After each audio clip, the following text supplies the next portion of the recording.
Hello everybody, we were discussing factories act. हमने factories act की चर्चा की, हमने शुरुआत की, ये बातचीत की कि भाई फैक्ट्रीज एक्ट क्यों लाया गया है, ठीक है, किसके बेनिफिट के लिए लाया गया है, वर्कर्स के बेनिफिट के लिए लाया गया है, उनके हेल्थ, सेफ्टी और वेलफेयर से रिलेटेड चीजों को क्या करने के लिए, बेहतर बनाने के लिए, उसको ध्यान में रखने के लिए ये फैक्ट्रीज एक्ट अप्लाई किया गया है। उसके बाद हम लोगों ने कुछ बहुत इंपॉर्टेंट डेफिनेशंस पढ़ी, फैक्ट्री क्या होती है, मैन्युफैक्चरिंग प्रोसेस क्या होता है, वर्कर्स क्या होते हैं। ओके, उसके बाद we discussed about the health measure, the safety measure and the welfare measure. Health में कितने थे हमारे पास, 10 मेजर्स थे। सेफ्टी में हम लोगों ने हर मेजर के बारे में नहीं पढ़ा, लेकिन हमने 3 बहुत इंपॉर्टेंट टॉपिक पढ़े, which was about hazardous process and about the powers of central government and the responsibilities of the occupier, जो सबसे इंपॉर्टेंट टॉपिक्स थे हमारे। उसके बाद हम लोगों ने वेलफेयर मेजर्स डिस्कस किए, जिसमें कि 8 चीजें हैं जिसके बारे में ऑक्यूपायर को ध्यान देना है। Okay, now today we are moving forward with the same, और अब हम बात करने जा रहे हैं वर्किंग आवर्स ऑफ अडल्ट। उसके बाद हमारी चर्चा होगी about the employment of women and young persons, और उसके बाद we will talk about the annual leaves. ठीक है, तो यहाँ पे आपका जो हम लोगों ने 6 टॉपिक जिसके बारे में हमें बात करनी थी फैक्ट्रीज एक्ट में, वो यहाँ पर आके खत्म होगा। So we are going to just resume our discussion on factories act.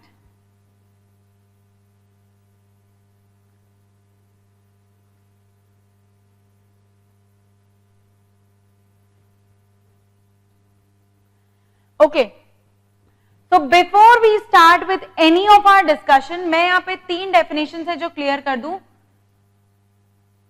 Adult, adolescent and child and young person।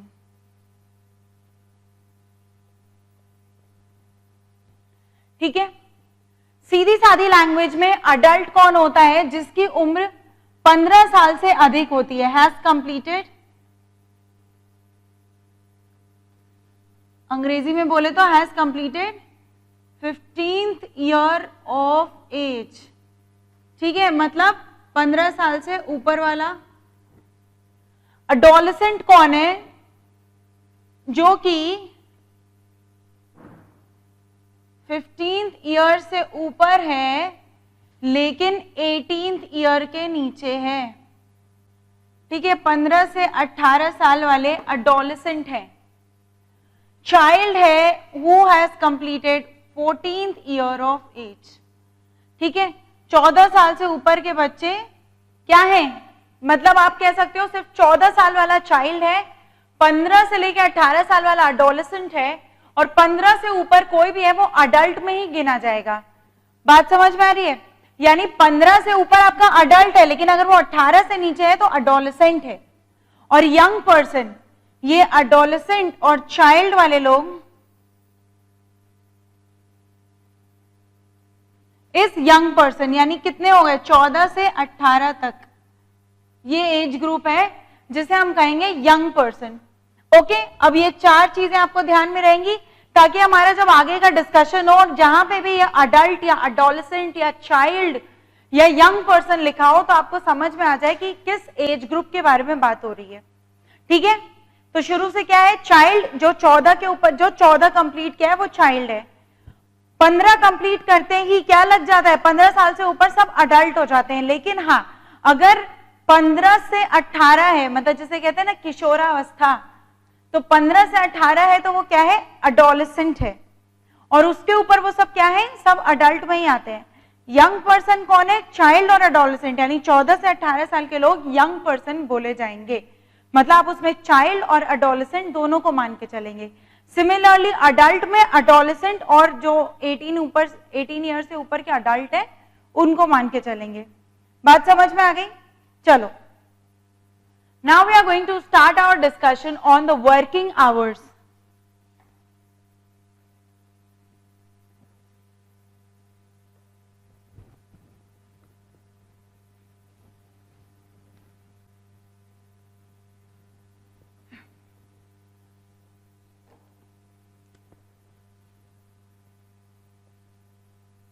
Topic है वर्किंग आवर्स ऑफ अडल्ट्स, ठीक है, working hours of adults. Working hour of adults क्या होते हैं, यहां पे अब हम लोग लिखते जाएंगे। मैक्सिमम पर डे कितना काम करा सकते हैं,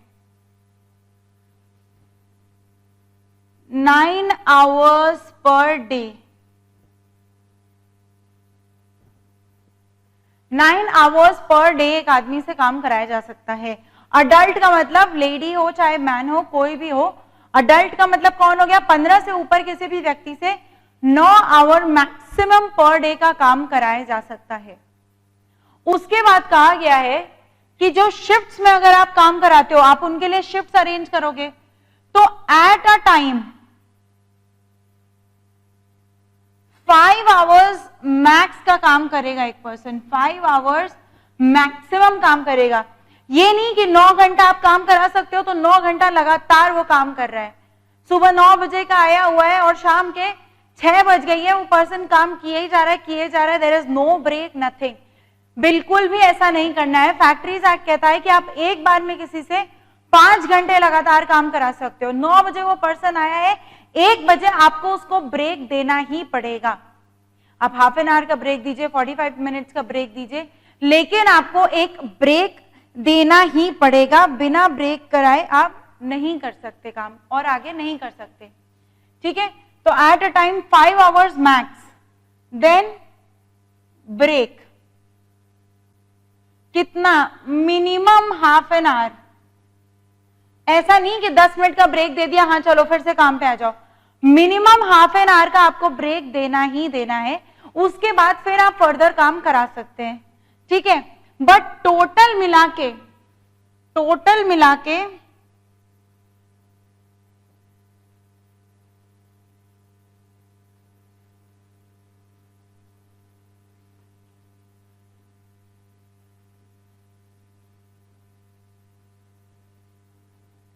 ब्रेक और उसके काम करने का समय सब कुछ मिला के एक दिन में 10.5 घंटे से ऊपर का स्प्रेड नहीं होना चाहिए। एक वर्कर आपके यहाँ आया है और 12 घंटे से वहीं बैठा हुआ है, काम कर रहा है, ब्रेक ले रहा है, काम कर रहा है, ब्रेक ले रहा है, it's not going to work. अगर वो पर्सन 9 बजे आया है, सुबह 9 बजे, तो 10.5 घंटे कितने हो गए, 7:30 बजे शाम का। That is the maximum that he is going to be there and work for the employer, ठीक है। तो मैक्सिमम कितना होना चाहिए, 10.5 घंटे पूरे दिन में इंक्लूडिंग ब्रेक्स। काम कितना करा सकते हो, मैक्सिमम 9 आवर्स अ डे, और ब्रेक देना पड़ेगा 5 आवर के बाद, तो मैक्सिमम ब्रेक देना ही पड़ेगा हाफ एन आवर का, ठीक है। ये हो गए वर्किंग आवर्स। उसके बाद बात आती है कि वर्किंग आवर्स के साथ साथ अब कुछ हॉलीडेज भी होने चाहिए, ठीक है, हॉलीडेज भी होने चाहिए।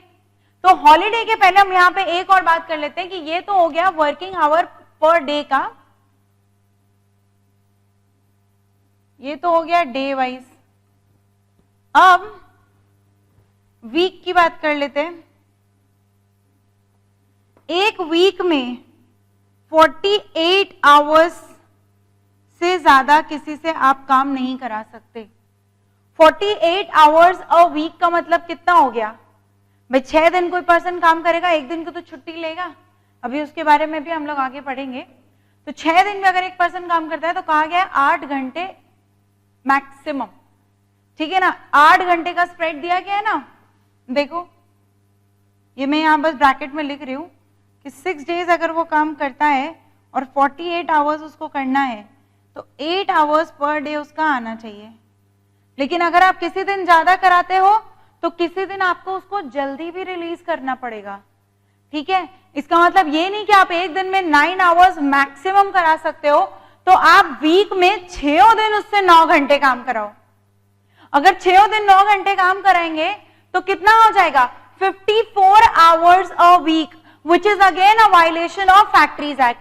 फैक्ट्रीज एक्ट कहता है कि एक दिन ज्यादा काम कराना है करा लो, 2 दिन ज्यादा काम कराना है करा लो, लेकिन ये देख के कराना कि फिर किसी और दिन तुम्हें जल्दी छोड़ना पड़ेगा, क्योंकि आप पूरे हफ्ते में उससे 48 आवर्स अ वीक से ज्यादा का काम नहीं करा सकते। तो जहां पे भी उन लोग का रजिस्टर मेंटेन होता है, ठीक है, फैक्ट्रीज एक्ट के तहत एक रजिस्टर मेंटेन होता है कि कब आपका वर्कर आया और कब गया, कितनी देर किस शिफ्ट में कहां कहां क्या क्या काम किया, तो वहां से जब कैलकुलेशन होगी और एक हफ्ते का निकाला जाएगा उसका कि how much he has worked, it should not be more than 48 hours a week, ठीक है। अब यहाँ पे एक छोटा सा केस लॉ में ये डिसाइड हुआ है कि अगर किसी दिन 15 मिनट ज्यादा हो गया तो 15 minute is not a violation, मतलब अगर पर्सन वीक में 48 आवर्स एंड 15 मिनट्स काम किया है तो इट्स नॉट अ वायलेशन, ठीक है। तो मतलब थोड़ा मोड़ा वायलेशन वो केस लॉ में डिसाइड हो जाता है कि चलो कोई बात नहीं, 10 मिनट 5 मिनट 15 मिनट कोई बात नहीं, लेकिन आप किसी से 48 आवर्स की जगह 48.5 आवर्स काम करा रहे हो, 49 आवर्स काम करा रहे हो, it is definitely a violation, ठीक है।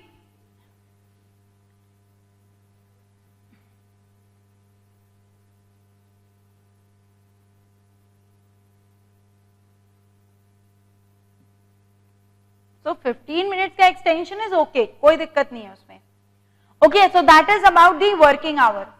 उसके बाद फैक्ट्रीज एक्ट कहता है कि आपको वीक में एक दिन छुट्टी भी देनी पड़ेगी। ये आपका वीक है, संडे, मंडे, ट्यूसडे, वेडनेसडे,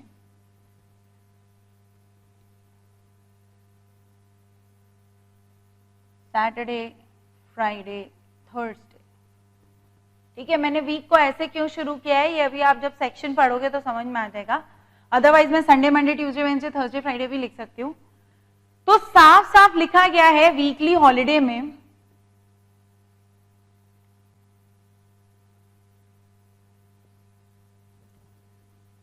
ये कहा गया है फैक्ट्रीज एक्ट में कि आपको वीक में एक दिन छुट्टी देनी ही देनी है। वो एक दिन कौन सा होगा? वो एक दिन होगा आपका the first day of the week, ठीक है। तो Sunday is the first day of the week,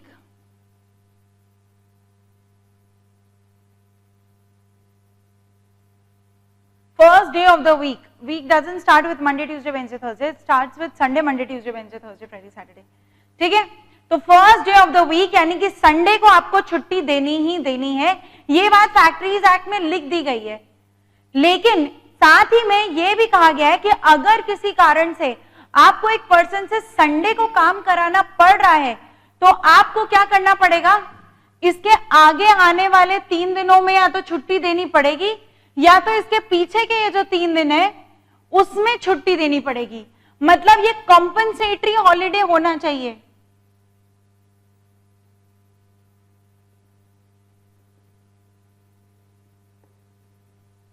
ऐसा नहीं है कि संडे को काम करा लिया तो करा लिया, उसके बदले में कोई छुट्टी नहीं देंगे। 7 दिन लगातार कोई वर्कर काम नहीं करेगा और उसको बीच में एक दिन की छुट्टी देनी ही पड़ेगी। अगर आप संडे को उससे काम कराते हैं तो Monday, Tuesday, Wednesday, Thursday, Friday, Saturday कोई एक दिन छुट्टी का जाना ही जाना चाहिए, ओके।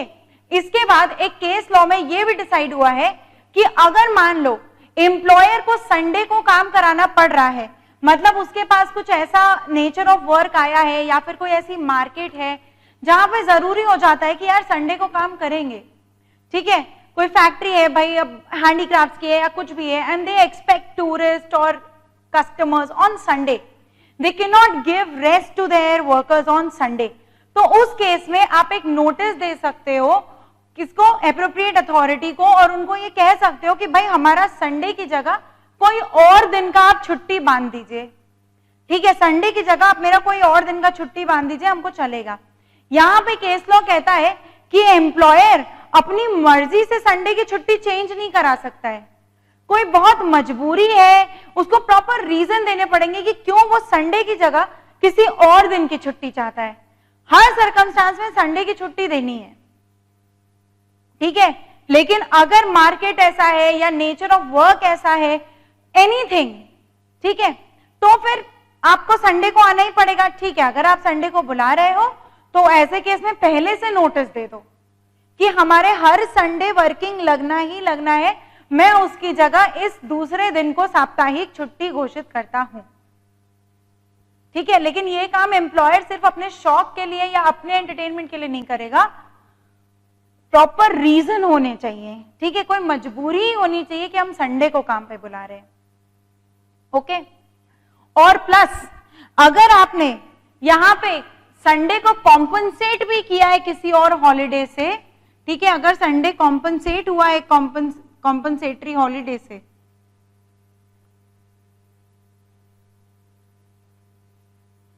तो फिर उस केस में आपको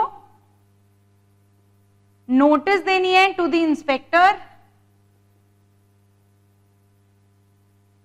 प्लस आपको फैक्ट्री में नोटिस लगवानी भी है।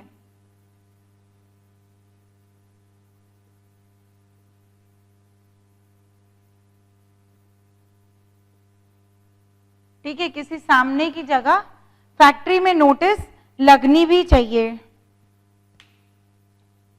Okay, so that is about your weekly holiday. यहां पे हम लोगों ने डिस्कशन कर लिया कि वीकली हॉलीडे मिलना चाहिए।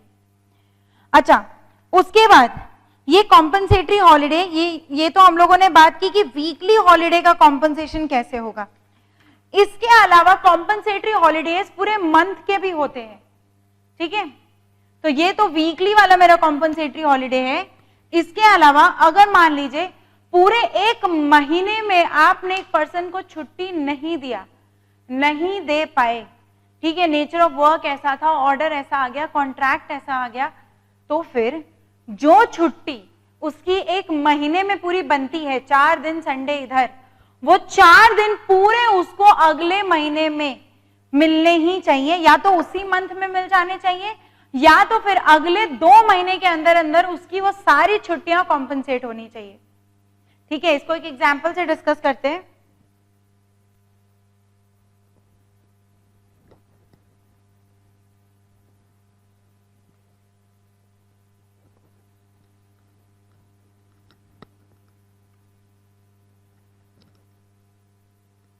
देखो,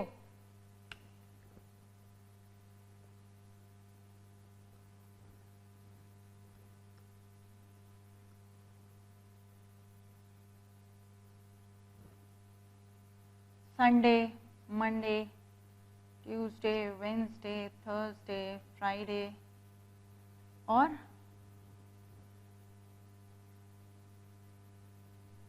सैटरडे, ठीक है।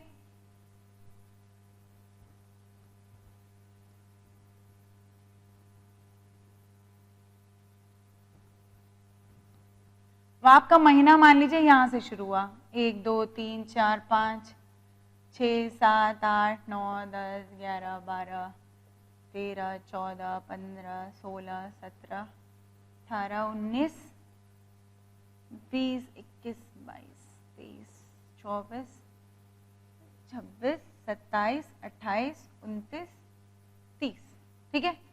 30 का महीना है मान लो, कोई भी महीना ले लो, सितंबर ले लो, ठीक है। तो ये आपका हफ्ता है।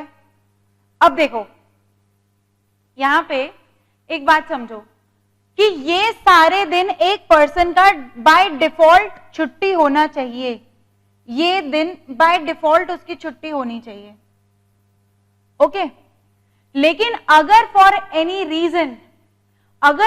रीजन ये क्या कर पा रहे, ये छुट्टी नहीं ले पा रहे यहां पर, ठीक है, अगर ये यहां पे फॉर सम रीजन यहां पे छुट्टी नहीं ले पा रहे हैं, तो फिर उनको क्या करना होगा, ये कॉम्पनसेटरी हॉलीडे,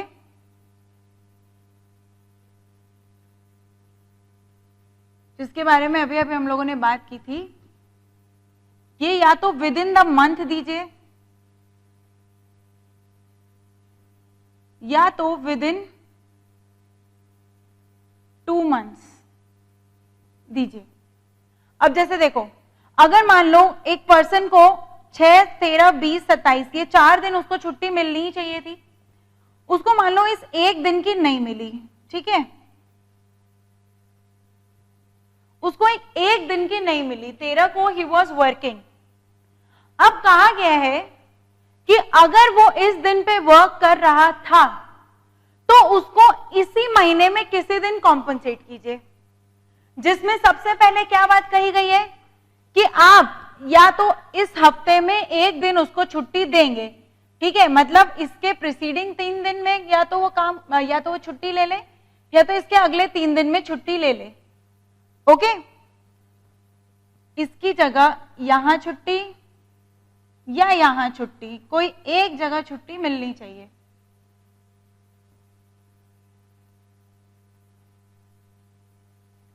जो भी उसकी टेंटेटिव दिन है, 3 डेज प्रीसीडिंग और 3 डेज आफ्टर।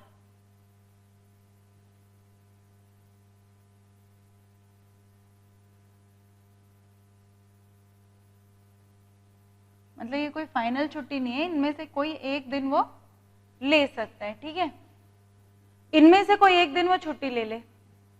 अगर आप विद इन द मंथ उसको छुट्टी नहीं दे पा रहे, ओके, या तो आप इसमें से छुट्टी दीजिए, नहीं दे पा रहे कहीं और दे दीजिए, चलिए कॉम्पनसेट कर दीजिए। पूरा विद इन द मंथ भी नहीं दे पा रहे हैं तो अगले 2 महीने के अंदर अंदर उसकी ये एक दिन की छुट्टी कॉम्पनसेट होनी चाहिए। मतलब जब अगला महीना आएगा तो उसको एक्चुअली कितने मिलेंगे, ऑल संडेज तो मिलेगा ही, उसके अलावा जो एक दिन की छुट्टी उसकी यहां से है वो भी वो कहीं ना कहीं कॉम्पनसेट करेगा। बात समझ में आ रही है? सिमिलरली अगर मान लो उसको ये चारों संडे नहीं मिले, मान लो कि उसको ये चारों संडे नहीं मिले, मतलब उसकी 4 डेज वाली जो छुट्टी थी इस मंथ में, वो इसको इस पूरे मंथ में कहीं भी नहीं मिल सकी, तो फिर अगले 2 महीने के अंदर अंदर वो 4 दिन की एक्स्ट्रा छुट्टी लेगा। समझ गए? मतलब वही कॉम्पनसेशन, अगले महीने में फिर से 4 संडे आएंगे, ठीक है, तो वो 4 संडे तो अगले महीने के लेगा ही लेगा, इसके अलावा ये जो 4 यहां से कैरी फॉरवर्ड हो रहे इसकी भी छुट्टी लेगा। ठीक है, और उसका कोई पैसा काट नहीं सकता क्योंकि वो सब उसके कॉम्पनसेटरी हॉलीडेज हैं। Next, shift duty. अब शिफ्ट ड्यूटी में एक सीधी सी बात लिखी हुई गई है कि जिसकी जैसे नाइट शिफ्ट होती है, ओके, फैक्ट्रीज एक्ट के हिसाब से दिन शुरू होता है रात के 12 बजे से, वो तो खैर आजकल हर ही जगह शुरू होता है, बर्थडे रात को 12 बजे विश होता है ना, तो फैक्ट्रीज एक्ट के हिसाब से भी दिन रात को 12 बजे शुरू होता है।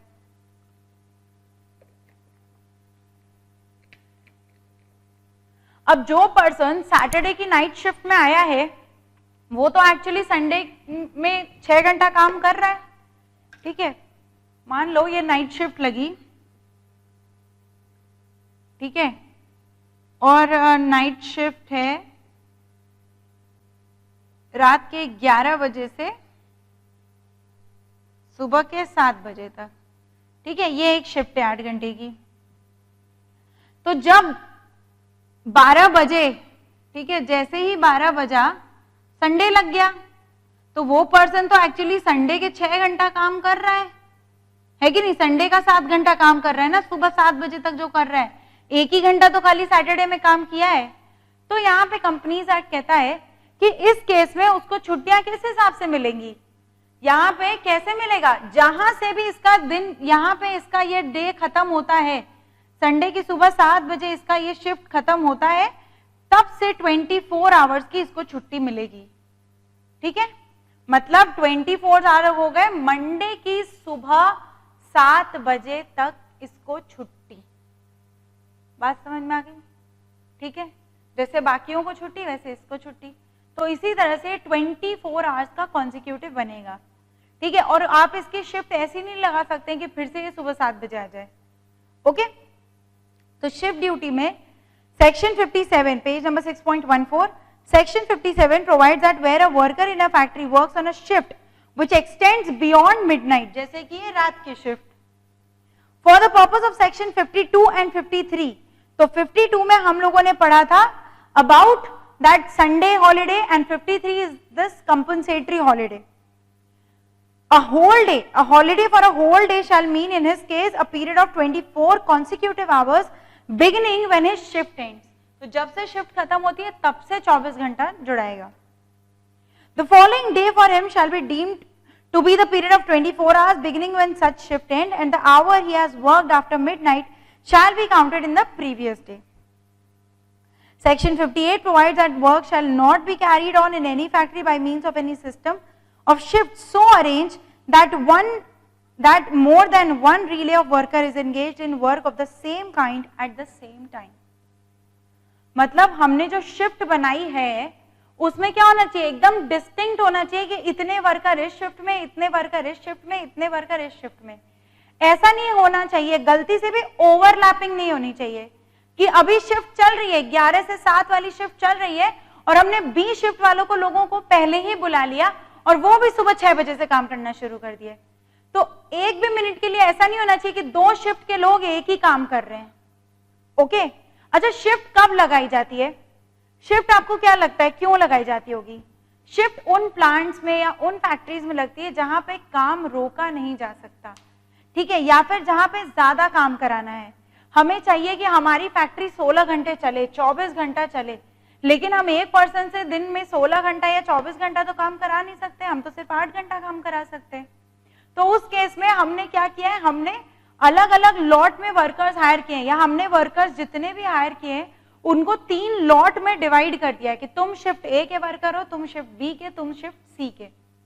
ये शिफ्ट चेंज हो सकती है, ठीक है, ये दूसरे लॉट के लोग अचानक फिर शिफ्ट ए वाले शिफ्ट में काम कर सकते हैं, जरूरी नहीं कि एक पर्सन जीवन भर नाइट शिफ्ट में ही काम करे. ओके तो ये शिफ्ट क्या हो सकती है, चेंज हो सकती है. बस इतना इंश्योर करना है कि शिफ्ट ओवरलैप ना करे. जब एक लॉट पूरी तरह से अपना काम बंद करके जाए तब दूसरा लॉट आए, ठीक है. ऐसा नहीं कि एक जने एक लॉट काम कर रहा है और हमने दूसरे लॉट की भी टाइमिंग वहीं सेट कर रखी है. That's all has been given. Next we come to overtime. अब ओवर टाइम क्या कहता है, देखो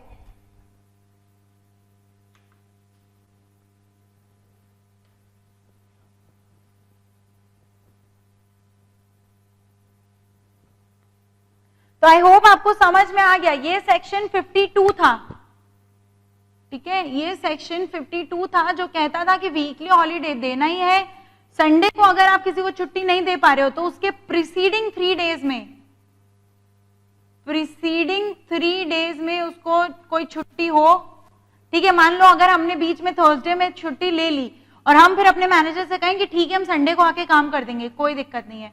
या फिर अगर हम संडे को काम कर रहे हैं तो हम अगले 3 दिन में, सक्सीडिंग 3 डेज में छुट्टी लेंगे, ठीक है. उसके बाद कहा गया है कि अगर आप संडे को काम करा रहे हो तो फिर आपको नोटिस टू द इंस्पेक्टर देना पड़ेगा और display of notice in the factory करनी पड़ेगी. This is about your section 52. Then come section 53 which talks about the compensatory holiday, कि कोई भी दिन अगर आप किसी की वीकली हॉलीडे लिए हो तो विद इन द मंथ उसे कॉम्पनसेट करो, नहीं तो विद इन 2 मंथ उसे कॉम्पनसेट करो. ओके और शिफ्ट वाले के बारे में बात की कि जब उस पर्सन की शिफ्ट खत्म होती है तब से 24 आवर्स का समय आप जोड़ लीजिए.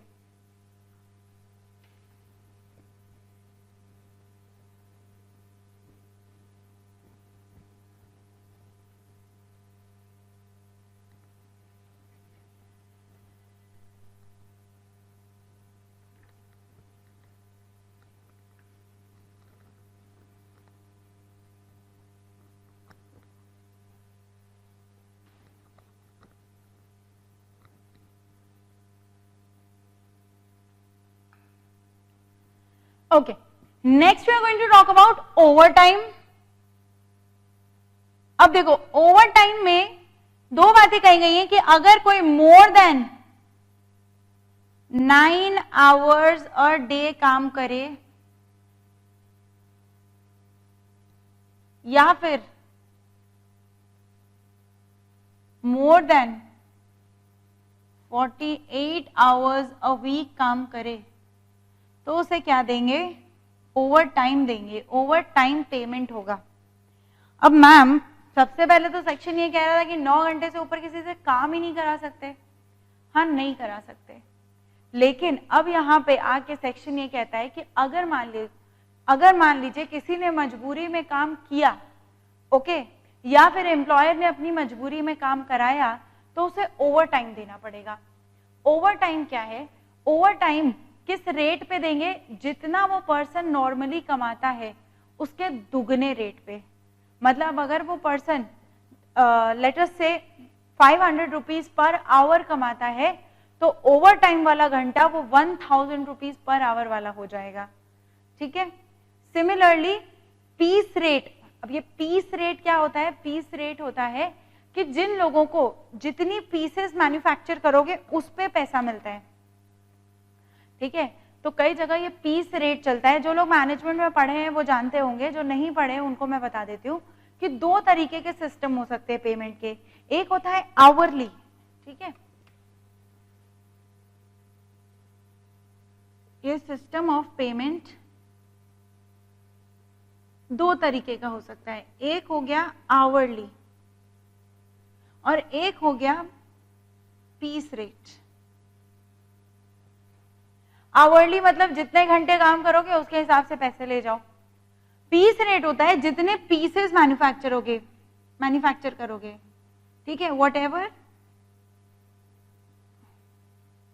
क्योंकि एम्प्लॉयर क्या कंट्रोल करना चाहता है कि कहीं ऐसा ना हो कि हम तुमसे कह दें कि तुम्हें 1 घंटे का 1000 रुपया मिलेगा, अब तुम वो 1 घंटा आके बस क्या कर रहे हो, बस तुम बैठे हो और बाद में तो तुम हमसे बोलोगे कि सर आप तो बोले थे कि भाई 1 घंटे का 1000 रुपया मिलेगा, अब चलो दे दो आप, तो तुमने कुछ आउटपुट तो दिया नहीं।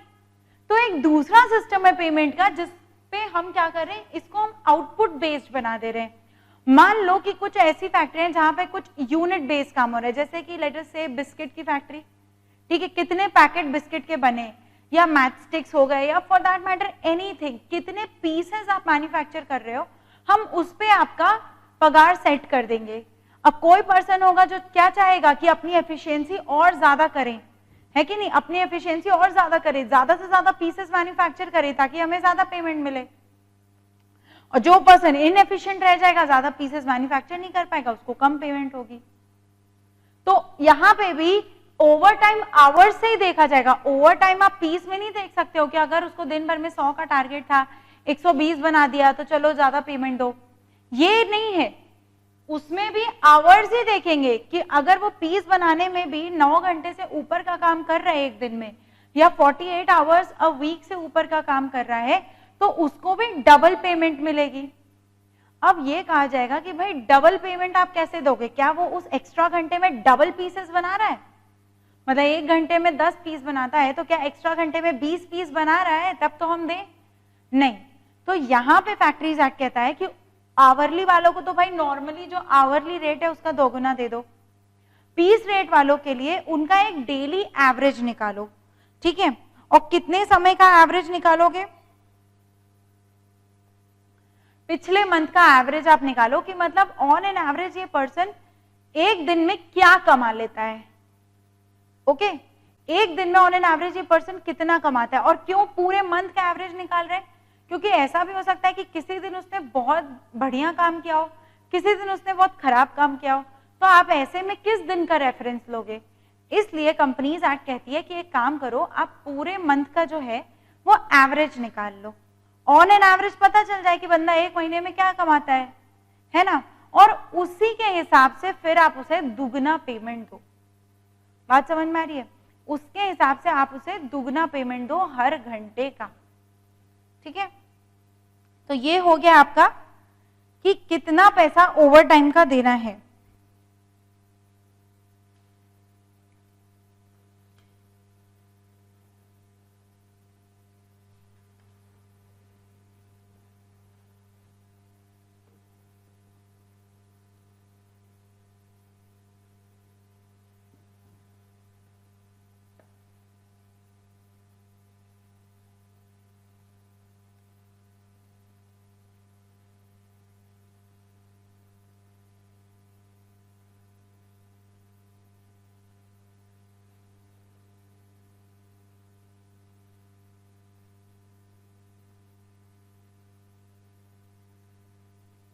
ओके,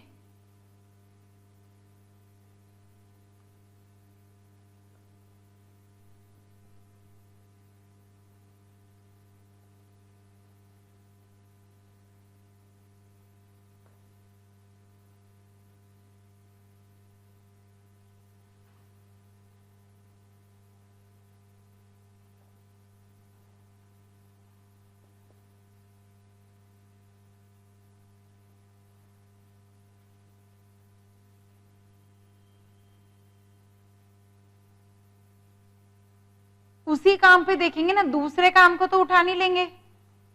भाई ऑन द सेम, जिस काम के लिए वो ओवर टाइम कर रहा है उसी टाइप का काम उसने कब किया है, उस मंथ के पैसे को हम उठाएंगे, क्योंकि काम का डिफरेंस होने से उसके पैसे का डिफरेंस हो सकता है। ओके, ऑन सेम या identical job for preceding month, तो ये डेली एवरेज निकाल के फिर हम उसको 1 घंटे का पैसा एक्स्ट्रा जो भी होगा वो उसको देंगे। अब यहां पे आप देखो, मैं इसको पेमेंट की जगह वेजेस कर देती हूं और यहां पे भी वेजेस कर देती हूं। अब ये जो यहां वेजेस लिखा है इसमें क्या इंक्लूड या एक्सक्लूड होगा?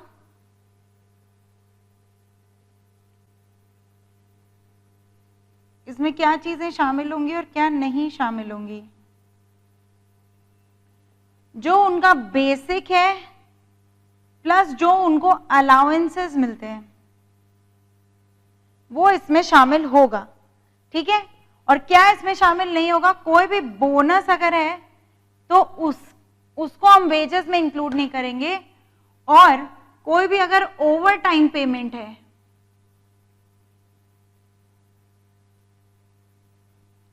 तो उसे हम वेजेस में इंक्लूड नहीं करेंगे। तो जब हम ये आवरली वेज निकालेंगे उस वक्त उसका बोनस नहीं गिनेंगे, ओवर टाइम पेमेंट नहीं गिनेंगे। सिमिलरली जब उसकी डेली एवरेज ऑफ वेज निकालेंगे तो उसका बोनस नहीं गिनेंगे और ओवर टाइम पेमेंट नहीं गिनेंगे। जो भी उसको पिछले मंथ में अगर ओवर टाइम पेमेंट मिला है तो जब डेली एवरेज निकालेंगे कि भाई हर दिन कितना कमाया, तो ओवर टाइम का पोर्शन हटा देंगे, बोनस का पोर्शन हटा देंगे, उसके बाद उसका डेली एवरेज निकालेंगे, ठीक है। और उसको उसके हिसाब से 2 गुना पैसा मिलेगा। That is the case in over time.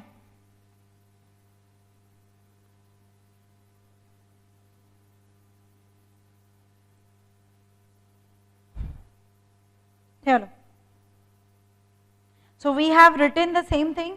अब इसको मुझे अलग से यहाँ पे पढ़ने की जरूरत नहीं है। Ordinary rate of wages, section 59 provide that where a worker works in a factory for more than 9 hours in a day or more than 48 hours in a week, he shall in respect of the overtime work be entitled to wages at the rate of twice his ordinary rate of wage। तो जो भी वो कमाता है उसका दुगना वो उस ओवर टाइम वाले घंटे में पैसा लेगा, ठीक है।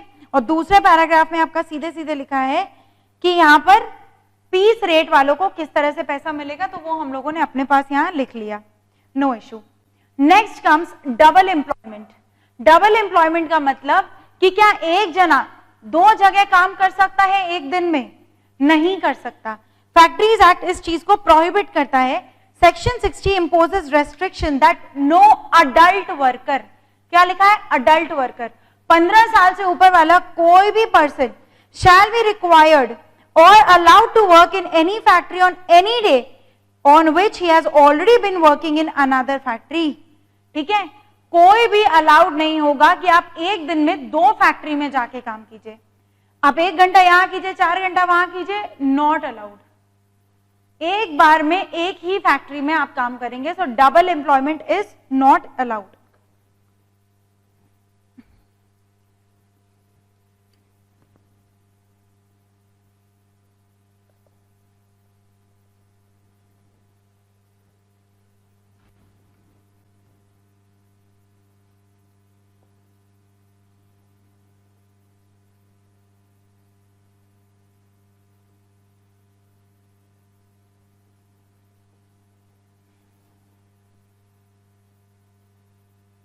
सीधे लिख दो नॉट अलाउड या प्रोहिबिटेड, ठीक है।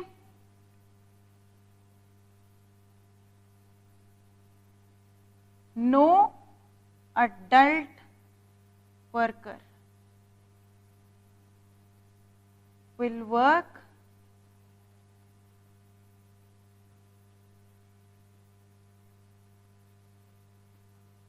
with 2 factories on same day। एक ही दिन में भाग के यहाँ का काम कर रहे हैं, भाग के वहां का काम कर रहे हैं, ये नहीं चलेगा।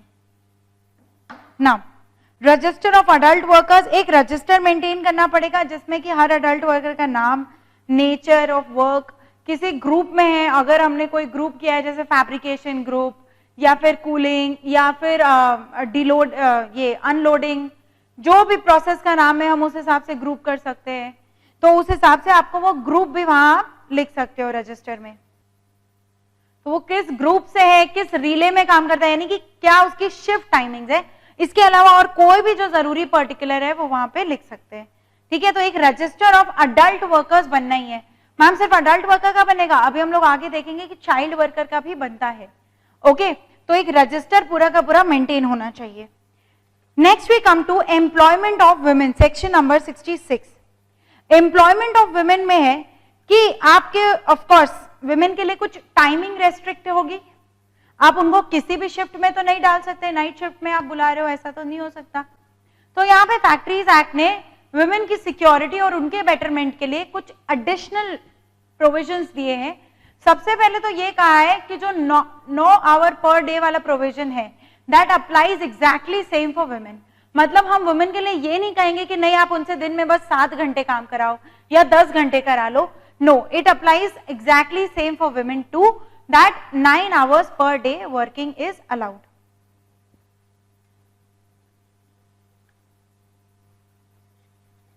Wait. Next.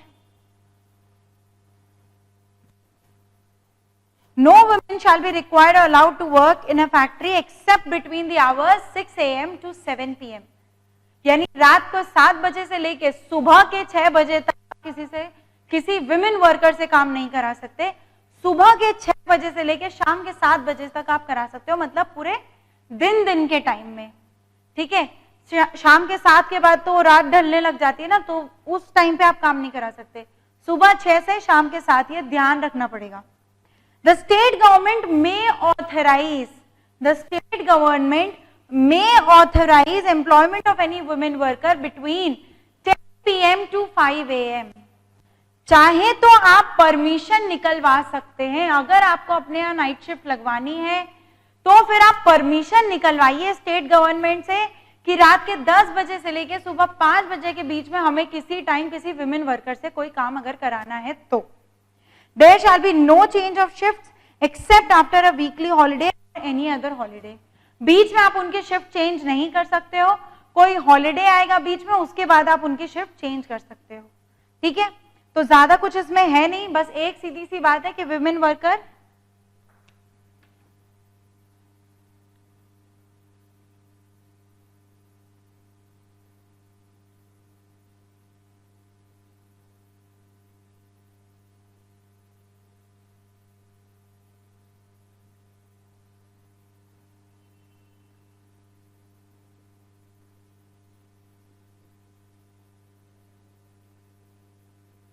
ये AM PM में कंफ्यूज नहीं होना। पता चला कुछ लोग लिख दिए 6 PM से 7 AM, मतलब सिर्फ रात को ही काम हो रहा है, बस नाइट शिफ्ट में ही रह सकते हैं।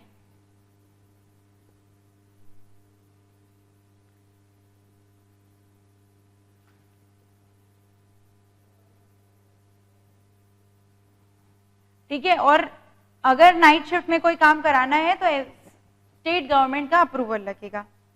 तो अब आप देख रहे हो कि यहाँ पे हम लोगों ने कुछ चीजों के बारे में डिस्कस कर लिया है, and that was health, safety, welfare, weekly holidays. ठीक है, health, safety, welfare, weekly holidays, employment of women, हम लोगों ने इतने बारे में बात कर ली है। अब हमारा डिस्कशन शुरू हो रहा है एम्प्लॉयमेंट ऑफ यंग पर्सन के बारे में। यंग पर्सन कौन होता है बताइए? जो चाइल्ड है और अडोलेसेंट है, यानी कि 14 से लेकर 18 साल तक के लोग आपके यंग पर्सन कहे जाते हैं। Now, prohibition of employment of young children. Section 67 provides that no child who has completed his 14th year shall be required to allowed to work in a factory. 14 साल से छोटे बच्चे तो एंटरटेन ही नहीं किए जा सकते। 14 साल लगते ही वो चाइल्ड कहलाएंगे और वो एंटरटेन किए जा सकते हैं, बट 14 साल से छोटे is not allowed.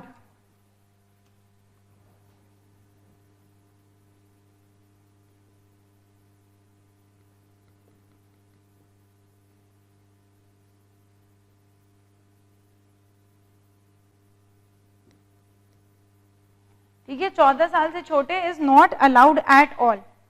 Next comes adolescent worker, यहाँ पे सिर्फ उसकी डेफिनेशन दी है, section 68 provides that a child who has completed his 14th year or an adolescent shall not be allowed to work in a factory unless, अब क्या condition है young person के employment के लिए? देखो, जो अडोलेसेंट है और जो 14 साल कंप्लीट कर लिया है, तो वो चाइल्ड भी हो गया, अडोलेसेंट भी हो गया, यानी यंग पर्सन। इनके लिए क्या होता है, एक सर्टिफिकेट ऑफ फिटनेस जरूरी होता है। हम लोगों ने सर्टिफाइड सर्जन पढ़ा था, सर्टिफाइड सर्जन में हमारा सबसे पहला पॉइंट था कि वो यंग पर्सन को सर्टिफाई करेगा कि whether they are fit to work और नॉट। तो अब यहाँ पे वही बात आ रही है कि जब तक आपका यंग पर्सन यानी कि 14 साल वाला पर्सन और 15 से 18 साल वाला पर्सन एक सर्टिफिकेट ऑफ फिटनेस लेके नहीं आता सर्टिफाइड सर्जन से, तब तक हम उसे काम पे नहीं रख सकते। और सर्टिफाइड सर्जन इसके लिए क्या करेगा, जो भी नेसेसरी एग्जामिनेशन है वो उस पर परफॉर्म करेगा और उसके बाद एक सर्टिफिकेट देगा कि हाँ भाई you are fit for this work. और कहीं कहीं पे ऐसा भी हो सकता है कि नेचर ऑफ फैक्ट्री या नेचर ऑफ मैन्युफैक्चरिंग प्रोसेस जानकर सर्टिफाइड सर्जन ये कह दे कि भाई इस पर्टिकुलर टाइप ऑफ काम के लिए तुम फिट नहीं हो, लेकिन कोई और काम तुम कर सकते हो। तो ऐसी कोई भी चीज होगी तो वो सर्टिफाइड सर्जन बता देगा। तो यहाँ पे क्या लिखा है कि सर्टिफाइड सर्जन के एक सर्टिफिकेट ऑफ फिटनेस के बगैर आप किसी भी यंग पर्सन से फैक्ट्री में काम नहीं करा सकते। अदरवाइज जो उसके पेरेंट है या गार्जियन है, ऑक्यूपायर है, सब पे सजा लग जाएगी। ओके, अनटिल एंड अनलेस वो यंग पर्सन उनके नोटिस के बाहर काम कर रहा हो।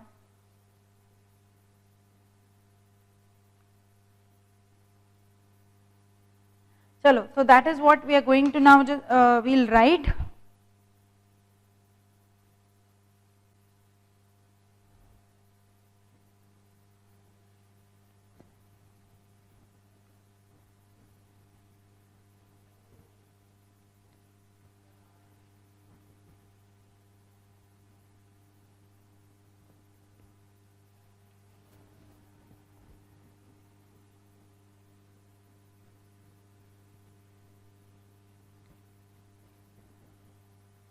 Okay.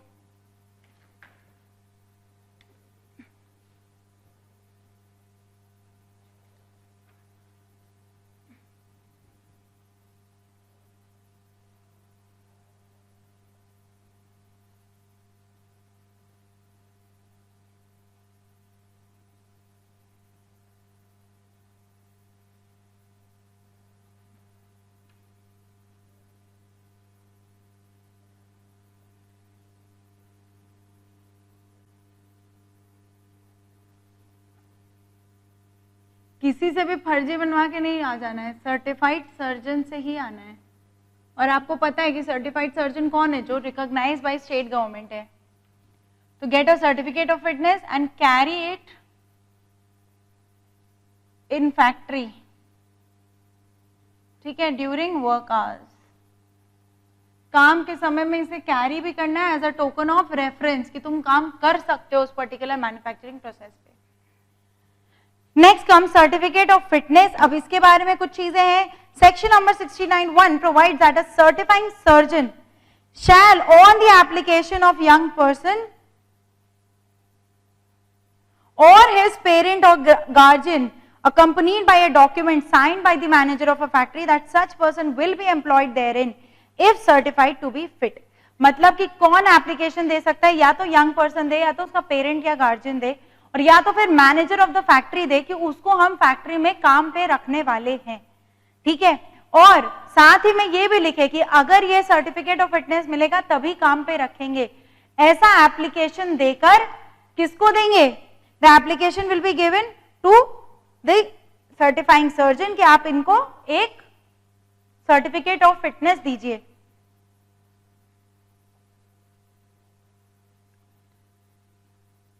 ओके, और उसके बाद ही certifying surgeon will examine the young person for his fitness to work.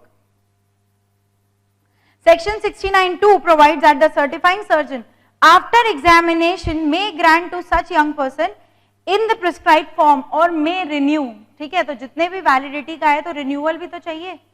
ऐसा थोड़ी ना एक सर्टिफिकेट ऑफ फिटनेस लेके पूरी उम्र भर काम कर रहे हैं। 15 से 18 साल के हो तो क्या पता 6 मंथली रिन्यूअल हो, जैसा भी प्रिस्क्राइब किया जाए, एनुअल रिन्यूअल हो.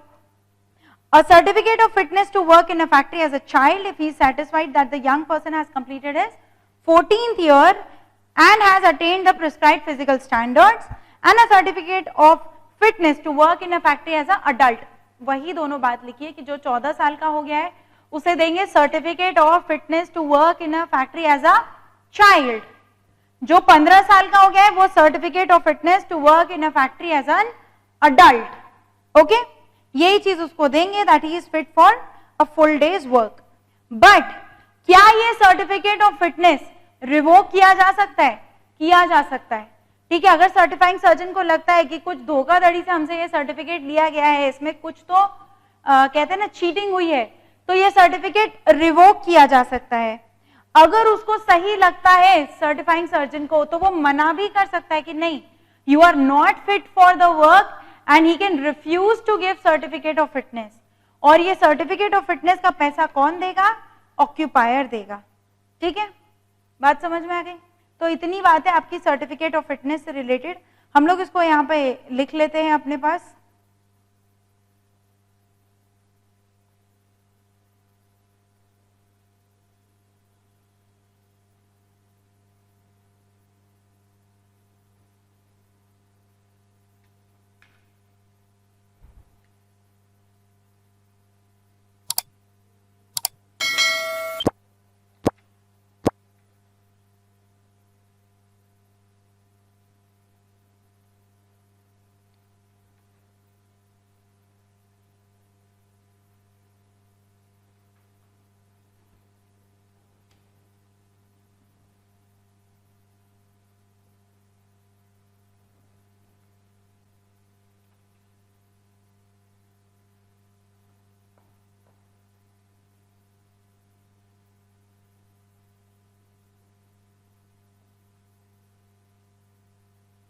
जो भी यंग पर्सन है या उसका पेरेंट या गार्जियन या फिर मैनेजर ऑफ द फैक्ट्री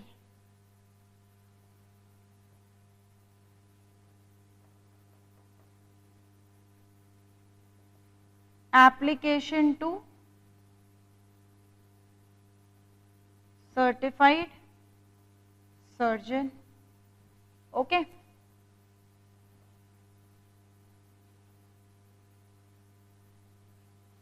अब ये क्या कर सकते हैं?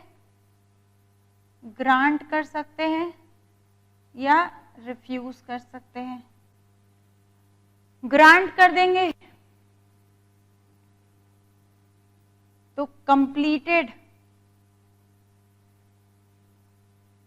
14th year of age, certificate of fitness to work as a child.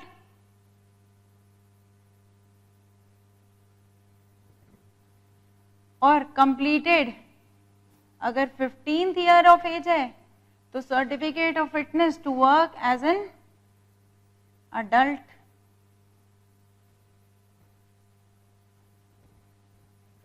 Refuse भी कर सकते हैं और once granted can be revoked. Okay, once granted it can be revoked also.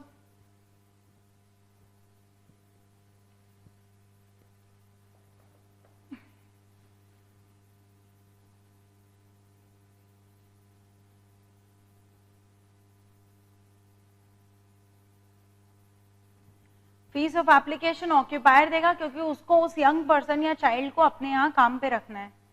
Okay, next comes the working hours of children. Children के working hours कितने होंगे भाई? Child कौन है? जो 14 साल वाला है.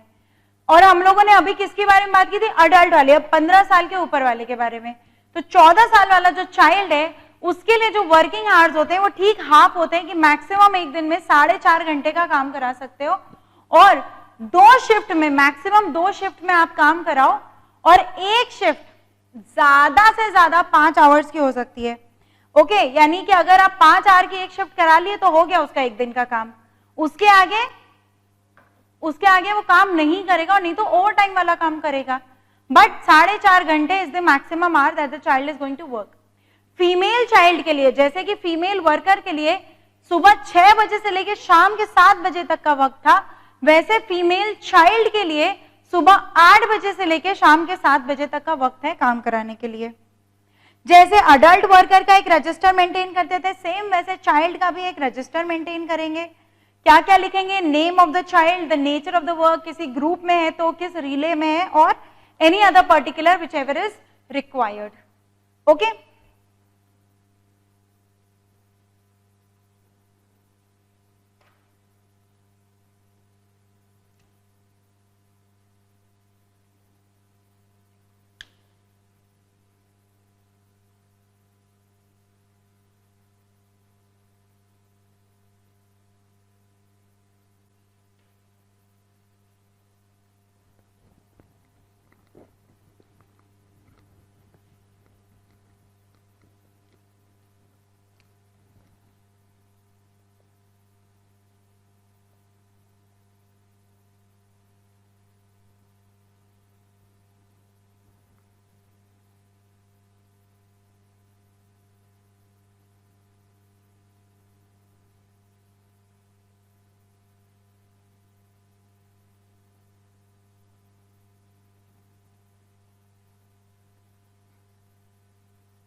number of shifts maximum 2. Okay,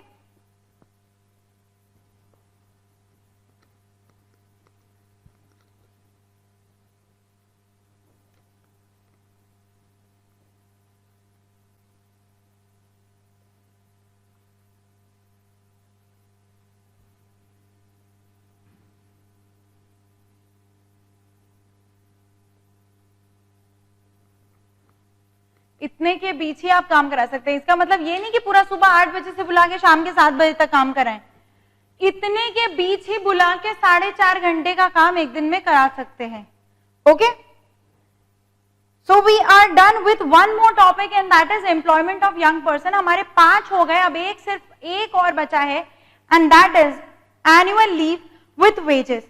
annual leave with wages में हम लोग पढ़ने वाले हैं कि कितनी लीव ग्रांट की जाती है, उसके वेजेस दिए जाते हैं, किस तरह से लीव्स कैरी फॉरवर्ड हो सकती हैं, अर्न लीव्स होती हैं, उसके अलावा जो भी लीव्स हैं, ठीक है, वो उनका क्या एनकैशमेंट किया जा सकता है और क्या उसका एडवांस पेमेंट भी मिल सकता है। ये सारी चीजें अब आपके लास्ट चैप्टर यानी कि चैप्टर 8 में डील होती हैं।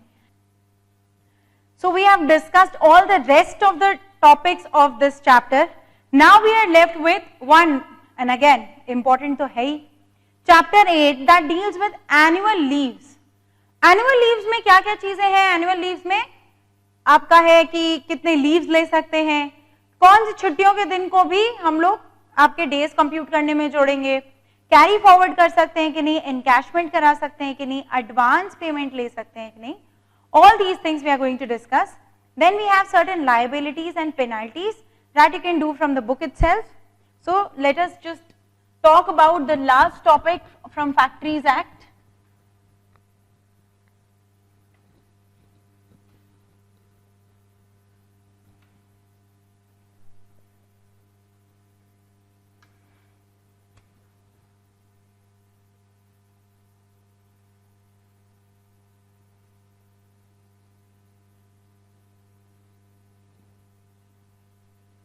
Annual leaves with wages. सबसे पहले बात कही गई है कि whosoever has completed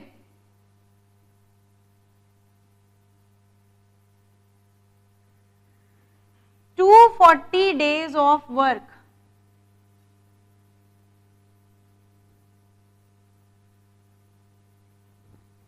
जो भी 240 दिन का काम अपना फैक्ट्री में पूरा कर चुका है उसको लीव्स एंटाइटल्ड हैं। कितनी?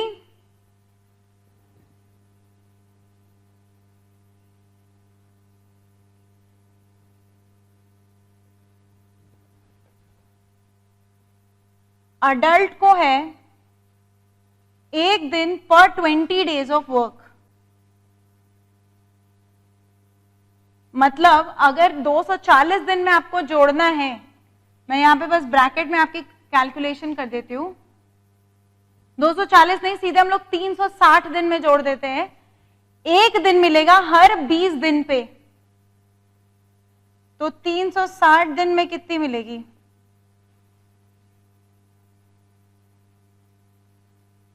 एटीन डेज की लीव्स हो गई। हर 20 दिन पे एक दिन मिलेगा, तो 360 दिन में कितना हो गया? 18 हो गया। चाइल्ड को कितना मिलेगा?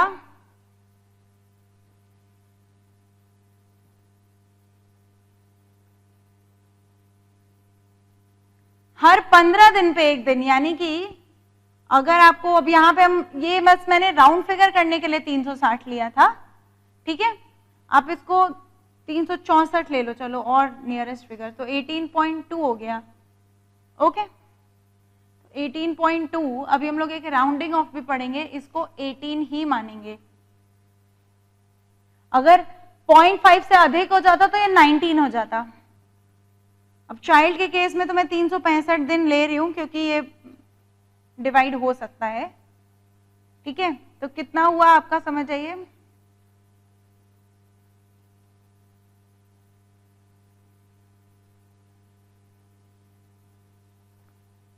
अगेन ये डिवाइड तो नहीं होगा, मैं इसको 364 दिन ले लेती हूँ।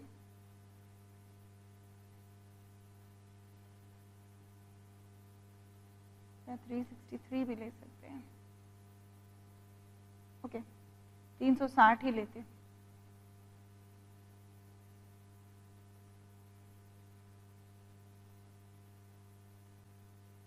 तब भी आपका अप्रोक्सीमेटली कितना हो जाएगा?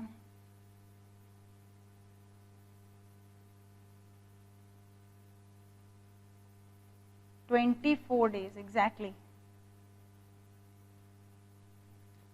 ठीक है। तो इस तरह से, बट कंडीशन क्या है कि मस्ट हैव कंप्लीटेड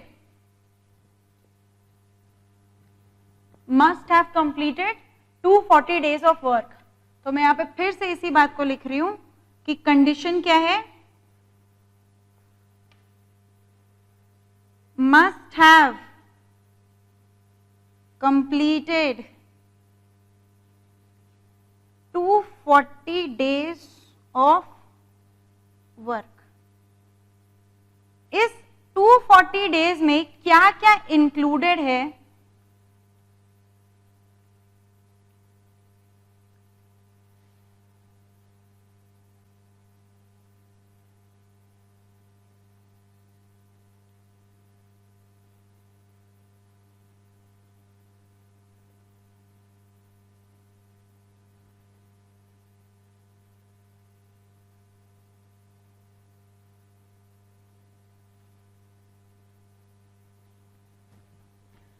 मतलब इन दिनों आप एक्चुअली छुट्टी पे थे, ठीक है, इन दिनों आप एक्चुअली छुट्टी पे थे, बट हम फिर भी जोड़ेंगे ऐसा कि तुम काम पे आए। मतलब 240 डेज ऑफ वर्क जब गिनेंगे तो ये दिन भले ही you were not working, but it will be counted as you were working. Okay, तो ये इसे इंक्लूड करेगा। ले ऑफ, ले ऑफ एक सिचुएशन होती है जब आप फॉर सर्टेन रीजन काम नहीं कर सकते। मान लीजिए आपकी फैक्ट्री में मटेरियल ही नहीं है काम करने के लिए, कोई कॉन्फ्लिक्ट हो गया मैनेजमेंट और वर्कर के बीच में और एक ले ऑफ घोषित कर दिया गया है। एक अग्रीमेंट था कि इन दिन से इस दिन फैक्ट्री जो है मेंटेनेंस में जाएगी, उस वक्त आप काम नहीं कर सकते। तो ये सब क्या है? ले ऑफ की कंडीशन है कि मतलब फॉर सर्टेन रीजन जिसमें मेरा कोई डिफॉल्ट नहीं है, मेरी कोई इनएबिलिटी नहीं है, लेकिन मैं काम नहीं कर सकता फैक्ट्री में। ओके, तो जैसे भी ऑर्डर्स हो तो वो ले ऑफ के दिन जो है वो दिन फिर भी आपके वर्क के दिन जोड़े जाएंगे क्योंकि आपकी इनएबिलिटी नहीं थी। Then comes maternity leave. Women के लिए up to 12 weeks of maternity जो होती है वो काम के दिन में ही जोड़ी जाती है। मतलब इनको वो 12 दिन एकदम मुफ्त मिलते हैं because of course this is maternity leave. And then earned leaves of previous year. Last year आपकी जो अर्न्ड लीव्स थी और आपने उसे यूज नहीं किया, ठीक है, मान लो हर अडल्ट को कितनी मिल रही है? 18 दिन की मिल रही है। 18 दिन में हमने 18 दिन की लीव ली ही नहीं साल भर में, हमने सिर्फ 8 दिन की ली। 10 दिन हमारे पास बचे थे, वो 10 दिन क्या होते हैं, कैरी फॉरवर्ड हो जाते हैं। अब देखो यहीं पे एक नेक्स्ट सेक्शन भी धीरे धीरे अंडरस्टैंड करो। वो 10 दिन क्या हो जाएंगे, कैरी फॉरवर्ड हो जाएंगे। 18 दिन की लीव थी मेरे पास, मैंने सिर्फ 8 दिन की ली, 10 दिन मेरे कैरी फॉरवर्ड हो गए। वो 10 दिन की लीव मैंने अगले साल में ले ली, ठीक है। वो 10 दिन की लीव जब मैंने अगले साल में ले ली तो क्या उसको मेरे छुट्टी के दिन माने जाएंगे या काम के दिन माने जाएंगे? वो मेरे काम के दिन माने जाएंगे। बस अर्न लीव पिछले साल की होनी चाहिए। अगर मैं इस साल के 18 दिन में 8 दिन छुट्टी ले रहा हूं तो फिर वो मेरे काम के दिन नहीं माने जाएंगे, ये पिछले साल की अर्न लीव होनी चाहिए। तो जो भी 240 दिन का काम पूरा कर लेता है उसको ये लीव्स एंटाइटल हो जाती हैं कि आपको भाई इतनी छुट्टी मिलती है। तो मैंने साल भर का कैलकुलेशन करके आपको दे दिया कि उस हिसाब से साल भर में कितनी मिल रही है। तो हर अडल्ट को मिल रही है 18 दिन की और हर चाइल्ड को मिल रही है 24 दिन की छुट्टी। चाइल्ड कौन हो गया, सिर्फ 14 ईयर एज वाला,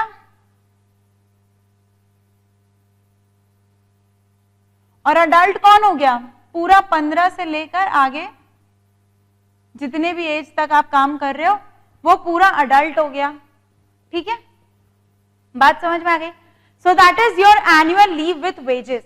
अब ये जो छुट्टी आपको मिल रही है ना, ये छुट्टी का आपको पैसा मिलेगा। ये छुट्टी मतलब दी जाती है, एम्प्लॉयर दे रहा है कि भाई नहीं ठीक है चलो इतना तो तुम्हारे यहाँ कोई काम पड़ सकता है, तुम बीमार पड़ सकते हो, कुछ भी हो सकता है, वो छुट्टी तुम ले लो, इसका पैसा आपको मिलेगा। मान लीजिए 30 डेज का पैसा हमें मिलता है, 30 डेज में हमने अपनी 18 दिन में चलो 10 दिन हमने ऑन लीव ले ली तो हम सिर्फ 20 दिन आए, पर हमें इस महीने का पैसा कितने दिन का मिलेगा, 30 दिन का मिलेगा, क्योंकि लीव जो है वो अर्नड लीव है, ठीक है। अगर उसकी अर्न लीव में से कट रही है तो उसको उसका पैसा मिलेगा।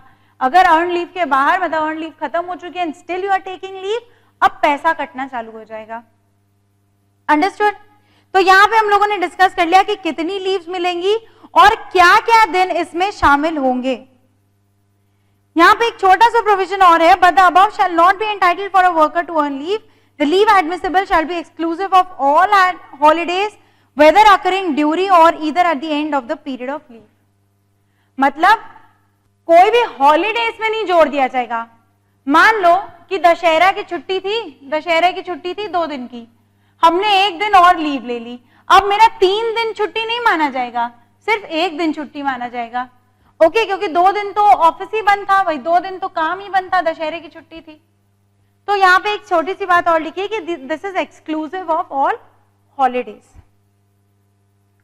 अब यहाँ पे यही जो चीज हम लोगों ने डिस्कस की कि अगर कोई भी फ्रैक्शन आता है तो आधे दिन से कम को 0 मानेंगे, मतलब पीछे करेंगे, और आधे दिन से ज्यादा को फुल डे मानेंगे। अगर ये 18.6 आ जाता तो 19 दिन की छुट्टी मिलती, ठीक है। Then comes carry forward of leaves. क्या अगर हमने 1 साल छुट्टी नहीं ली तो उसे आगे कैरी फॉरवर्ड कर सकते हैं? कर सकते हैं, ओके। हर साल हमें 18 छुट्टियां मिल रही हैं, 18 छुट्टियां हमने पूरी नहीं ली, अगले साल मेरे पास कितनी हो जाएंगी, 36, ठीक है। फिर अगले साल और कितनी हो जाएंगी, उसमें और 18 ऐड होगा। लेकिन ऐसा नहीं होता है।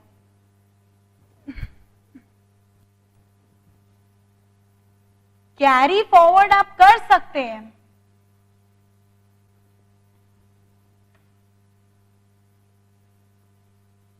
Earn leaves can be carried forward, but limits are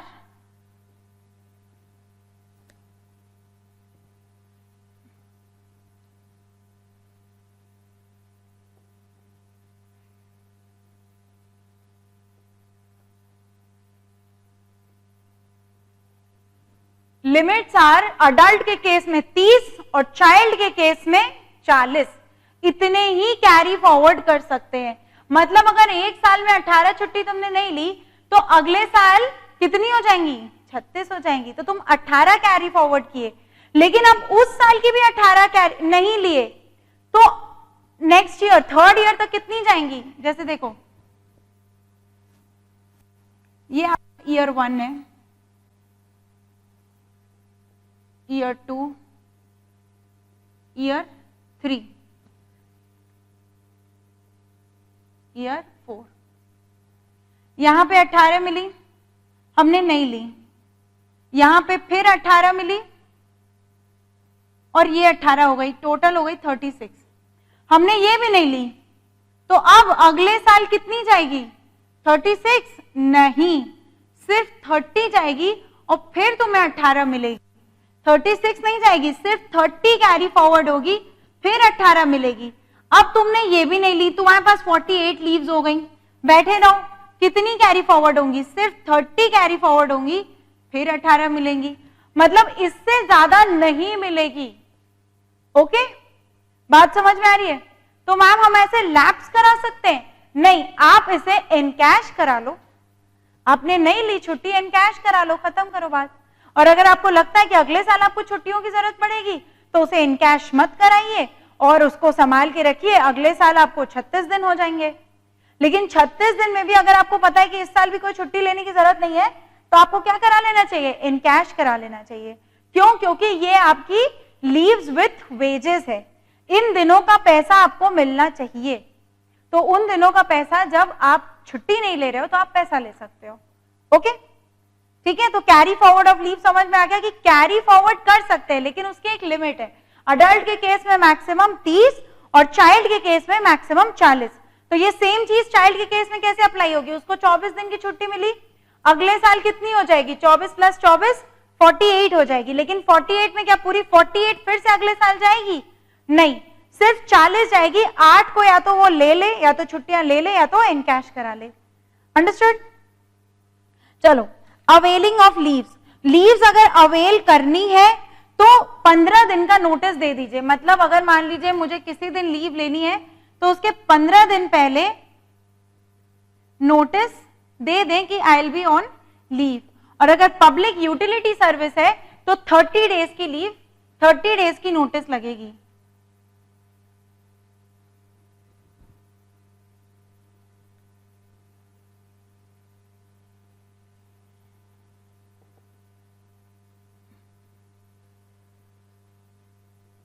ordinary circumstance में इतनी लगेगी, और अगर पब्लिक यूटिलिटी सर्विस है जैसे कि जल विभाग, बिजली विभाग, ये सब में है तो 30 डेज की नोटिस लगेगी।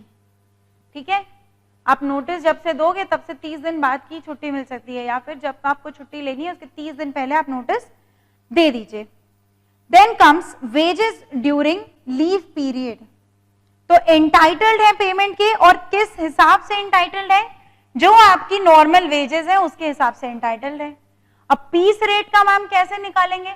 पीस रेट तो जिस दिन काम नहीं कर रहा है उस दिन का आप वेज उसका कैसे कैलकुलेट करेंगे? अगेन उसका मंथली एवरेज कर दिया जाएगा। तो जो सेम चीज हम लोगों ने ओवर टाइम में पढ़ी वो भी वही यहाँ एप्लीकेबल है कि पीस रेट के केस में क्या होगा? उसका डेली एवरेज कर दिया जाएगा। क्या उसको 2 टाइम्स किया जाएगा? बिल्कुल भी नहीं, क्योंकि यहाँ ट्वाइस की बात नहीं है। सिर्फ तुम्हारी अर्न लीव का वैल्यू कितना बनता है? जितना तुम्हारे एक दिन के काम का वैल्यू है। ठीक है, तो आवरली वाले के केस में जो उसके 8 घंटे के काम का वैल्यू है वो उसकी अर्न लीव का पैसा हो जाएगा, और पीस रेट के केस में जो उसका डेली एवरेज है पिछले मंथ का, उसका वो average amount is the wage rate, जिसमें क्या इंक्लूड करेंगे? बेसिक प्लस डीए, और बोनस, ओवर टाइम, ये सब इंक्लूड नहीं करेंगे। ओके, तो ये एग्जैक्टली वैसा ही है जैसा हम लोगों ने ओवर टाइम में पढ़ा था।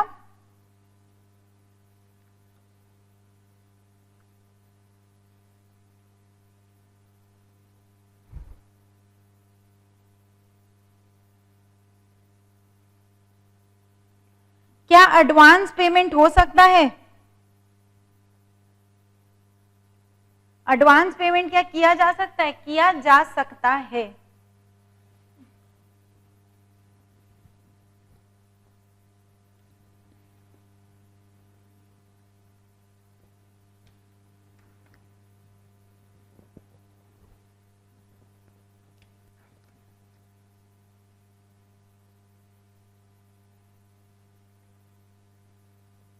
क्या करेंगे, daily average of preceding month निकालेंगे। देखो अगर आवरली वाले का डेली एवरेज निकालोगे तो उसका एक दिन का पैसा ही आएगा, तो जिस भी दिन उसने फुल टाइम काम किया है उस मंथ का ले लेंगे, ओके।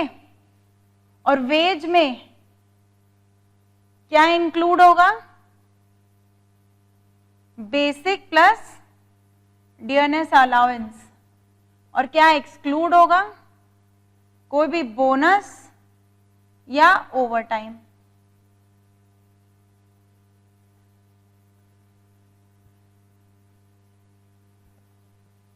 कोई भी बोनस या ओवर टाइम पेमेंट एक्सक्लूड हो जाएगी। क्या एडवांस पेमेंट किया जा सकता है, हाँ, लेकिन ऐसा नहीं कि एक दिन की छुट्टी ले रहे हैं चलो कल का पैसा दे दो, ऐसा नहीं है। मिनिमम लीव अडल्ट के केस में 4 डेज की अगर कोई ले रहा है और चाइल्ड के केस में 5 डेज की ले रहा है तो वो एडवांस पेमेंट के लिए आ सकता है, ठीक है। 4 दिन की छुट्टी हम मिनिमम मांग रहे हैं, मतलब अडल्ट को ये वो 10 दिन की छुट्टी मांग रहा है, वो एडवांस पेमेंट मांगने आ सकता है। चाइल्ड है 5-6 दिन की छुट्टी ले रहा है तो वो एडवांस पेमेंट मांगने आ सकता है। 1-2 दिन की छुट्टी में एडवांस पेमेंट की जरूरत नहीं पड़ती है।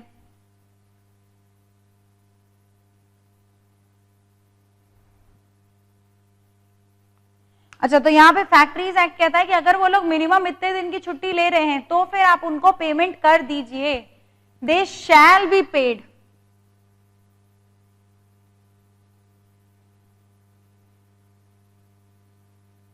इन एडवांस, ठीक है, छुट्टी वाले दिनों का एडवांस पेमेंट उन्हें कर दीजिए, जरूरी है। Next is encashment of leave. अब इनकैशमेंट कब हो सकता है, section 79 subsection 3 provides that if a worker is discharge, dismissed or quits or is superannuated or dies। देखो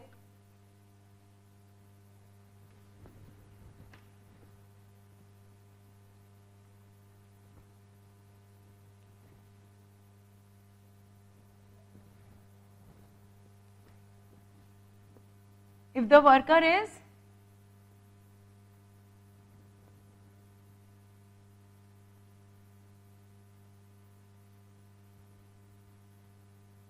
discharged, मतलब उसका काम खत्म हो गया जाए, dismissed, उससे कोई गलती हो गई, उसका काम अच्छा नहीं लगा तो उसे हमने फायर कर दिया, dismissed। discharged, dismissed, quits, उसे हम अच्छे नहीं लगे उसने छोड़ दिया। सुपर एनुएटेड, उनकी उम्र आ गई है कि अब वो रिटायरमेंट ले लें। तो सुपर एनुएटेड क्या होता है, सुपर एनुएटेड और रिटायरमेंट में एक छोटा सा फर्क होता है। रिटायरमेंट मतलब आप अपनी विलिंगली कभी भी अगर नौकरी छोड़ना चाहते हैं, रिटायर होना चाहते हैं, आप हो जाइए, ठीक है। होता है 50-51 के आसपास लोग कहते हैं कि भाई अब हमें और काम नहीं करना, I want to retire. Superannuated होता है कि आपकी वो एज आ गई है, नाउ यू शुड रिटायर, अब आपको अपना ऑफिस खाली करना ही पड़ेगा, क्योंकि इस एज के तहत अब इससे ज्यादा आप काम नहीं कर सकते। जैसे 65-66, कोई भी एक ऐसी एज जो कॉन्ट्रैक्ट में फिक्स हो, उसके हिसाब से ये सुपर एनुएशन की एज है। अब वो एज अगर आपकी आ गई है तो you have to vacate the office, इससे ज्यादा बुजुर्ग व्यक्ति से काम नहीं कराएंगे। और अगर मृत्यु हो जाए तो इस केस में क्या हो सकता है, इस केस में आपको इनकैशमेंट हो जाएगी आपकी लीव की। अगर आप डिस्चार्ज हो गए, मतलब आपका काम हो गया, अब आप जाइए, dismiss, you are fired, quits, you don't want to work with us, उस केस में विद इन 2 डेज जितनी भी आपकी ईएल थी वो आपको पैसा आपको मिल जाएगा। सुपर एनुएटेड यानी कि जब आपकी रिटायरमेंट वगैरह हो गई या फिर आपकी मृत्यु हो गई है तो विद इन 2 मंथ्स आपको उसका पैसा मिल जाएगा।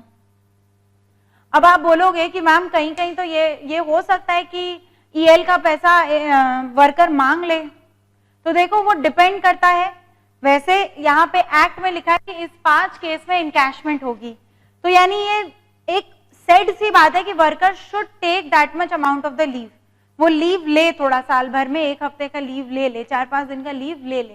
नहीं भी लेता है तो कई बार एम्प्लॉयर और वर्कर के बीच में से कॉन्ट्रैक्ट हो जाते हैं कि हम आपका एनकैशमेंट कर देंगे, ठीक है।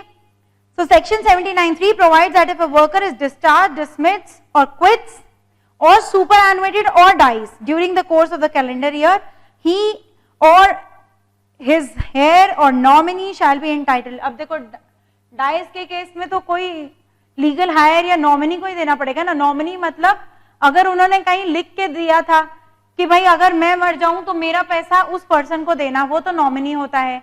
और अगर हमने ऐसा कहीं भी नहीं लिख के दिया था तो जो हमारा लीगल हायर है उसको हमारा पैसा दे देना। shall be entitled to wages in lieu of the quantum of leave to which he was entitled immediately before such termination of service। यानी जितनी सर्विस आपने अदा की है, अगर आप साल की शुरुआत में हमें छोड़ के जा रहे हो या फिर सुपर एनुएशन हो गई या डेथ हो गई, तो हम साल भर में जितनी लीव्स है उसका पैसा नहीं देंगे, जितना भी आपने सर्व किया है उस साल में, ठीक है। 18 लीव आपको मिली थी और हम 1/20 पे देख रहे हैं, ठीक है, 1 दिन पर 20 दिन पे हम देख रहे हैं। अब मान लीजिए आपने हमें जुलाई के एंड तक सर्व किया था, तो इतने में जितने भी दिन फॉल करेंगे उसका 1/20 कर लेंगे, उतनी आपकी लीव्स आएगी, उसको वेज रेट से मल्टीप्लाई करके आपको पेमेंट कर दी जाएगी। बात समझ में आ रही है? और सुपर एनुएशन के केस में, सुपर एनुएशन या डेथ के केस में कितने दिन के अंदर अंदर, 2 मंथ के अंदर अंदर जितनी सर्विस आपने अदा की है उसका, क्योंकि उसके पहले की तो सारा हिसाब किताब हो गया है, उसके बाद की ना बात हम देखेंगे। तो जो कैलेंडर ईयर में ये इवेंट अकर हुआ है उसमें जितना मेरा लीव अभी तक बना था उसको आप कैलकुलेट कर लीजिए, उसको वेज रेट से मल्टीप्लाई कर लीजिए, हमारा पेमेंट कर दीजिए, ठीक है। बात समझ में आ गई?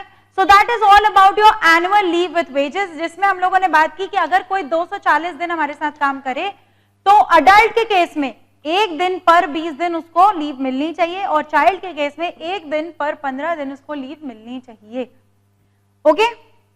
इसके बाद हम लोगों ने क्या सीखा कि ये कैरी फॉरवर्ड हो सकती है, हाँ कैरी फॉरवर्ड हो सकती है। अच्छा, 240 दिन में अगर मान लो बेयर मिनिमम 240 दिन भी कोई हमारे साथ काम किया है, ठीक है, या फिर 240 दिन से कम काम किया है पर वो छुट्टी पे क्यों था, ले ऑफ था या मटर्निटी लीव थी या तो फिर उसके पिछले साल की अर्न लीव थी जिसको वो एंजॉय कर रहा था, तो भी हम उसको 240 में इंक्लूड कर लेंगे, ओके। इसके बाद हम लोगों ने डिस्कशन किया कि आपको कितने समय की नोटिस देनी है अगर आपको छुट्टी लेनी है, तो नॉर्मल सर्कमस्टांस में 15 दिन की नोटिस देनी है और पब्लिक यूटिलिटी सर्विस में 30 दिन की नोटिस देनी है। इसके बाद वेजेस ड्यूरिंग लीव पीरियड, कैसे ये वेज कैलकुलेट होगी, जो भी डेली एवरेज है फुल टाइम अर्निंग का वो आपका वेज रेट है, उतने पे ही आपकी लीव इनकैश होगी। और इनकैशमेंट, इन केसेस में इनकैशमेंट हो सकता है। इसके अलावा एडवांस पेमेंट, अगर कोई अडल्ट मिनिमम 4 दिन की छुट्टी ले रहा है तो आप उसको एडवांस में पे कर दीजिए, और अगर कोई चाइल्ड मिनिमम 5 दिन की छुट्टी ले रहा है तो उसको आप एडवांस में पेमेंट कर दीजिए। इसके अलावा we have a lot of penalties कि अगर कोई कॉन्ट्रवेंशन वगैरह होता है तो ऑक्यूपायर या मैनेजर पे 2 साल की जेल हो सकती है, 1 लाख तक की पेनाल्टी लग सकती है या दोनों हो सकता है, और अगर कन्विक्शन कंटिन्यू होती जाती है तो 1000 रुपए पर दिन लगेंगे। These are the things that are given. इसके अलावा लायबिलिटी ऑफ ओनर, ये लायबिलिटी ऑफ ओनर, यहां पे एक सही बात ये लिखी है कि अगर मान लीजिए एक प्रीमाइसेस में अलग अलग बिल्डिंग को अलग अलग फैक्ट्री को दिया गया है, ऐसा हो सकता है कि नहीं कि एक प्रीमाइसेस में, कई बार ऐसा होता है कि एक कॉम्प्लेक्स बन गया और उसमें अलग अलग फ्लोर पे या अलग अलग एस्टैब्लिशमेंट में अलग अलग कारखाने चल रहे हैं, ठीक है।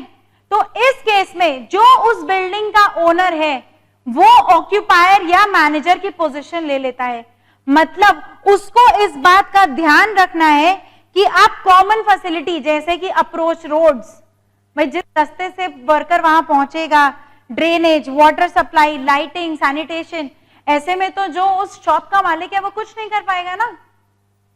अगर मैंने किसी कटरे में या कॉम्प्लेक्स में एक जगह दे रखी है और वहां पे हमारी फैक्ट्री चलती है, 20 लोग हमारे यहाँ काम करते हैं, ठीक है, एक छोटी सी हमारे यहाँ फैक्ट्री चलती है। अब ऐसे में जो फैसिलिटीज हमें प्रोवाइड करनी है वो हम बिना मकान मालिक के यानी कि बिल्डिंग के मालिक के थोड़ी ना अपने मन से लाइटिंग और सैनिटेशन और बाथरूम और सब बनवा देंगे।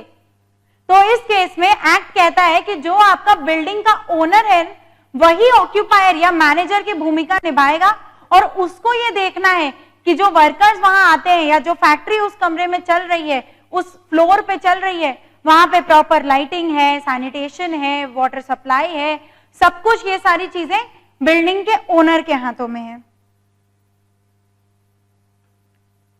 और अगर वो ऐसा नहीं करता है तो जैसे ओनर को बाकी जगह जो पनिशमेंट है वो इसको भी मिलेगी, बिल्डिंग के ओनर को। Penalty for obstructing inspector. Section 95 provides that whoever willfully obstructs an inspector in exercise of any power conferred on him or fails to produce or demand any register or other document in his custody before the inspector or being examined by an inspector, कोई भी जो रोकेगा inspector को उसको 6 महीने तक की jail हो सकती है और 10,000 रुपए जुर्माना भरना पड़ सकता है। हजार्डस प्रोसेस के केस में 7 साल तक की जेल हो सकती है। सो these are just some penalties given.